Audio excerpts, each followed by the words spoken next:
Hey guys, welcome back to my channel. So since it is officially September, I am just ready for all things fall. So I thought we would go ahead and do some fun fall makeup today and test some brand new products in my collection. Some stuff I just got, a couple things are new, but I haven't featured in the video yet, so you guys haven't seen me use it, but I might have used it a couple times. But yeah, I thought we could just play with some makeup today, probably do a wear test. I even put on some of my fall clothing today. I do want to film a little fall clothing haul soon, so be on the lookout for that if I can get it done. I have so much I want to do this week, and I'm actually going to Disney World next week, so gotta get some pre-filming done, but I'm excited to celebrate all things fall and Halloween at Disney. But we got a lot to go over here, so let's go ahead and get started. I am going to start with the face. I want to go ahead and show you guys the Fenty Beauty foundation stick. I haven't worn this on camera yet. I have worn this in person a couple times, and I really wanted to do one more wear test today to see if this is something that I like. But first, primer. I already have my skin prepped with moisturizer. I'm going to use my trusty Hourglass. This is the Vanish Airbrush Primer.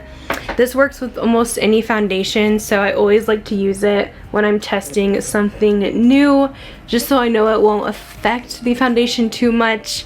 But this one does have some nice smoothing properties and oil control. So as mentioned, for foundation we're using the Fenty Beauty. This is the Blur and Smooth Tint Stick. I feel like this has been all the rage lately. I have the shade number 2 in this one. This one retails for $35. It comes with 0.32 ounces of product, which is typical for a stick foundation. I know most liquid foundations come with an ounce, but you don't use as much with the stick. It's like more highly concentrated, so that's why it has less. It's like pressed firmer, I guess. So it's essentially, it should last just as long as a liquid does, even though the ounces isn't quite up to par. But this is described as a light coverage long wear tint stick with a creamy smooth texture that instantly blurs while melting into skin for a natural finish. So light to medium coverage, natural finish on the skin. So for me, I'm just gonna go ahead and kind of run this along the face, just creating a couple different lines all over, and then we can just blend out with our foundation brush. Now this is really ultra creamy. I feel like it blends so beautifully on the skin. It just kind of melts right in. But I really want to see if this will hold up for us today, because the couple times I have tried it, it does get a little bit too greasy on me. So I really want to test it out one more time and see how it goes. I'm just adding a touch more here along the bottom half of the face, just because I have some breakouts down there. I recently got a facial and I feel like my skin is purging after that, and then it should be good to go for, I would say, about a month after. But it seems every time I get a facial, it just like brings all that gunk up to the surface and I break out for a bit, but they're healing quite nicely. So here's how it looks on the skin. I love the finish of it. I just think it looks so natural, so beautiful. It has like maybe a touch of just a slight radiance to it, nothing over the top. Now we're gonna skip on over to the eyes, and I have the perfect palette to play with today. So my friend Allie here, she came out with this gorgeous palette with Ofra, and this is like fall in a palette. This green totally matches what we have on today, and it's called the Falling in Love palette. It does have 4 mattes and 1 kind of shimmer or topper shade. She also came out with a fun lip combo, which we will be trying this today because I've seen her wearing it in her videos and it looks stunning. So I think I'm uploading this on the launch day, so this should be out. I'll have it linked down below for you guys if you want to check it out. This palette is $32. She also has the whole Falling in Love set that comes with the palette and the lip combo for $49 as well. And Ofra always has really great codes. You can use Allie's code, you can use my code. I'll have them both down below so you could save a little bit on it. I think codes do work on this, but I'm so excited for her, and this is such a beautiful palette. I'm actually going to be seeing her next week at Disney as well, plus a couple other influencers. It should be a really good time. So let's get into the palette. My camera wasn't filming, but I already started with the yellow in the palette, which is called Hayride. And I'm placing this in the crease and I was actually quite impressed with the pigment of this yellow. Like, look how bright that is just on first application. I will tell you, I haven't always been the biggest fan of Ofra's eyeshadows, and I don't always feature them a lot on here, but this is really nice. Great pigment and great blendability. There's a little bit of fallout in the pan here, but no big deal. Usually that means that the shadows are actually really soft and blendable. Now I want to see how this looks. I don't know if it's gonna match or not, but I'm gonna take the green that kind of matches my shirt. It is called Evergreen and place this in the outer corner of the eye. So I'm just kind of placing that in the outer half.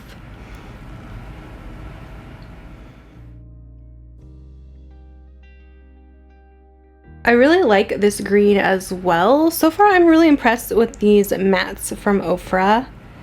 These are very pigmented, and I know Ali loves a good pigmented shadow. I'm going to take that same green along my lower lash line as well,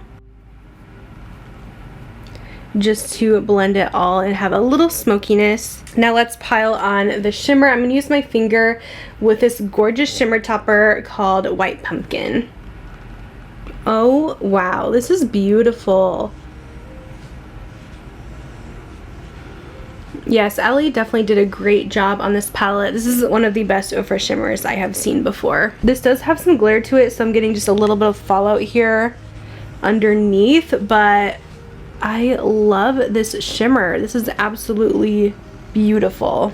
I wanted to add that if you use the shade with a wet brush, it pops even more. So usually I use my fingers for shimmers, but honestly I would recommend using this one with a damp, just flat brush.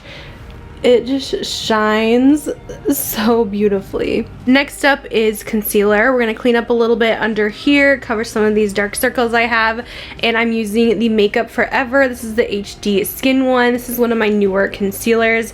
I don't think I've tested this yet on camera, but I have been liking this one quite a bit. I know there's been so many new concealers out lately though, so I am just going to clean up here under the eyes. This has a really nice consistency. I did recently also test out the House Labs concealer in my last testing new makeup video, so definitely check that out. But I love how this is kind of like a thinner formula. The House Labs was a little bit more thick, but it just sits so nicely underneath the eyes. I know everyone also has been raving about the Tower 28 concealer, which I still need to get my hands on, but I've just been so pleased with this Makeup Forever one lately. So for mascara, I do have a new one to show you guys today. This is the Huda One Coat Wow Mascara. I was really excited to pick this one up. It's really supposed to give you like amazing length and volume in just one coat. I actually really loved the old mascara Huda had. It had two brushes, like a thicker brush for more volumizing and then the really thin lengthening brush. So I mean, they make some great mascara. So I was so excited to pick this one up. Here is what the wand looks like. Now I don't know when they say one coat if they just mean one dip in the product, because I feel like that would make more sense to me, and I always like to layer up my mascara, but if they truly mean one coat, I mean it's kind of hard to just do one, I feel like, because they gotta get all angles. But this really does just like grip to the lashes, which is crazy. You could really curl them up. This is my second time trying it. Now last time it smudged really bad on my under eyes, so I have to see if it will do it again. And if it does it again, it's gonna be a no-go and I will be returning it because I just can't deal with the smudging. But I love how the formula looks on the lashes. I think it's just very wet of a formula, and maybe that's why it's smudging on me. And yeah, I still never dipped into the product. Again, it's all done with just one dip on both sides, so it's a really nice formula. I am going to go ahead and bronze up the face. This is not a new bronzer, but it is the Pat McGrath bronzer, which I have been liking a lot. Let's see, I think this one has been on sale on her website. I have the shade, oh yeah, Bronze Dawn. I just love the tone of this. It's a very nice neutral tone, and it's a great color if you guys are more fair to light. because it's not overpowering, doesn't look orange. I'm liking a little more of a natural bronze lately and not going so heavy. For my blush, I am so behind on ColourPop's launches. I feel like they've actually haven't been releasing a ton lately, and I still need to try these cream blushes from them, so I figured we would do that today. I picked up the shade Poppy because it's like a pretty peach that I feel like would be nice with this look. I'm gonna go ahead and dip in. Of course, ColourPop has had all sorts of creamy blushes, blush sticks. They're Super Shock blushes, but this is just like an all new potted cream. So I kind of suspected that this would be a more natural formula, and I definitely think it is on the natural side. I got quite a bit of product on my brush. A lot of ColourPop, I feel like blushes are ones you do need to build up. So the formula is kind of what I expected it to be.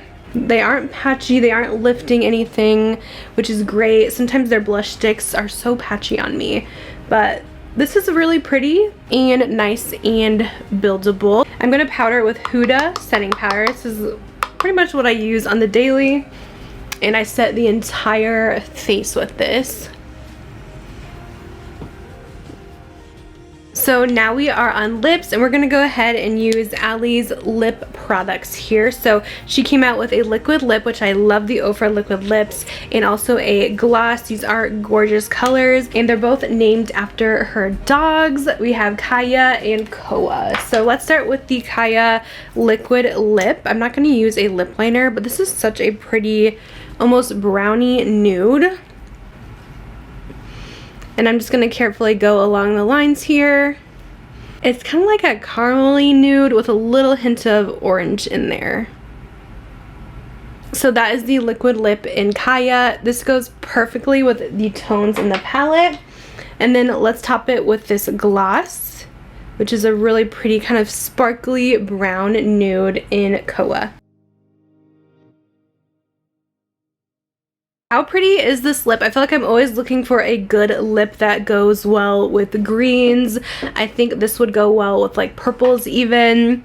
I always love more kind of warmer or peachy undertone lips with those colors. But yeah, this is the look. Everything came out so beautifully. I do want to do a little wear test here. I'm going to wear these products for probably up to 5 hours, and I'm going to see how the products are holding up. I mostly want to test the foundation for you guys and see how that's holding up, because I feel like you need a good while for it to sit on the skin and see how it's wearing.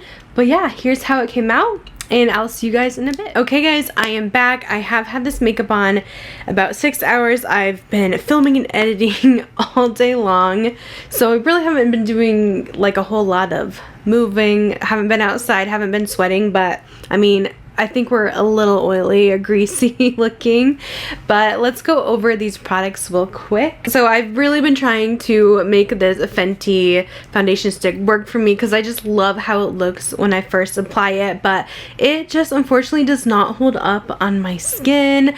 It gets very greasy, oily, and starts fading very fast. So I prefer their skin tint. That one seems to work well for me, as well as their regular foundation, but I cannot make stick foundations work. Like, I have not found one that really works on oily skin very well at all, so I'm really sad. But I think if you do have oily skin, this might be one you want to pass on. I really wish it worked for me. I also have to say, this mascara has been bugging me all day. I was so disappointed. This transfers so bad. When I first applied it, I actually filmed a video right after this one, and I literally had mascara smudges underneath my entire eye. I took like a little clip of it, and that was just after like 30 to 45 minutes of wearing. Smudged all over, and I had to refilm the entire video, which was such a waste of my time. I hate when that happens, but it just looked so bad. You can even see it still smudging, even though I did have to go on top of it with a waterproof mascara on the bottom lashes, because I still needed to film some stuff, and it was just not working for me. So I wanted to love this again, but the smudging is a big no for me. I love the formula though, and I wish it would hold up. I mean, I could use it on just my top lashes, but I don't think you should have to go to all these extra efforts just to make a product work when I have plenty of mascaras that do not smudge on me. So unfortunately, the Huda Beauty One Coat Wow is a pass if you have problems with your mascara smudging. If you're oily at all, it's not gonna work out too great. I do feel like that mascara kind of ruined our test of the Makeup Forever concealer as well, because I do find it to be obviously darkening from the mascara, but honestly I don't think it looks too bad underneath the eyes. Just like a hint more darkness. I will have to keep testing that one for sure. I really did enjoy playing with Allie's Ofra collection. I know Ofra still has some unanswered questions and they're not everyone's cup of tea. I do want to support my friend though. I do think that she created a beautiful palette and I was impressed with this compared to a lot of other Ofra palettes that I have tried. I thought this was great quality. I love the fun little glitter topper shade she did and these gorgeous fall tones. So I enjoyed playing with this, especially the lip products in the line. I'm always a fan of Ofra's liquid lips, but I think it is such a beautiful color and the liquid lip has lasted me all day. For the ColourPop cream blushes, I wouldn't say these are top tier in my collection. They definitely rank, I would say, towards the lower end of the spectrum simply because they are very natural and they don't last as well on the skin, I personally don't think. I actually did have to reapply this halfway in the day when I was filming because it was like completely gone off my cheeks and it's already started fading again. So the color really did not last long for me, which is a big deal breaker when it comes to a cream blush because normally I want it to last all day. I don't want to have to go in with another powder blush on top just to have some color. So that was kind of disappointing to me, but I kind of expected it. I mean, if you guys do like a little more of a natural cream blush, this might be one to check out, but I like more pigment for sure. So that's kind of my thoughts testing everything out. Hopefully you guys found this video helpful. Let me know if you guys have tried any of these things and what your thoughts are. I'll have the products used linked down below and I'll see you in my next video. Bye guys.